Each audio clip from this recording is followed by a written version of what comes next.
مزدور پښتون کې کوم عدالت دلته لګول غواړي د جرګې په شکل کې زمونږ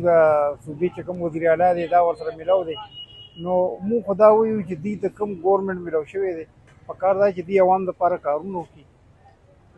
او دوی لس کاله وشي پي ټي آی حکومت او هېڅ د عوام په زندګۍ باندې څه اثر نه پرېوځي دوی همدغه فضول کارونو پسې نښتي دي اوس قومي جرګه ده خو دا په افغانستان کې وکوي په افغانستان کې ماشومانو په تعلیم باندې پابندي ده دا شی هلته وکوي خپل عوام دپاره څه سهولت دغه کوي نو دا زه نه لکه ما ته دا دغه نه دی چې دوی دا کار کوي او دا شی نه دغه کوي دې سره صوبه نوره وسوځي پښتون تحفظ مومنټ هغه یوه جرګه کېدونکی و چې هغه د پاکستان خلاف خال کرچیږي پاکستان خلاف سازش کی نو په چار دو یعنی چې کیم د پاکستان آئین او د قانون خلاف ورزي کی پاکستان آئین او د قانون متول غوړي او سازش ته کی هغه ته په چار دو چې پاکستان آئین او د قانون مطابق سازو ورته ملاو شي کوم پی ډی ایم پارټي دی دا د ملک علیحدګۍ خبرې کوي دوی افغانستان سره یعنی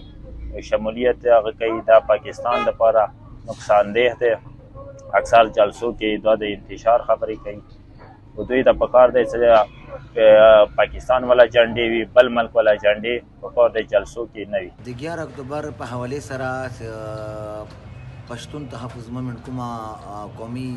جرګه راغونډه کړې وه خیبر پخوره زه د یخ شي بالکل مخالفت کوم ویلي چې مو یو ملک ته یو ریاست ځان ته مو ځان ته یو علیحده پہچان لرو په دنیا کې پاکستان نو زه باید د دې خبرې جوګانې چې مو ملک مو د قربانۍ مو ځوانانو ویر کې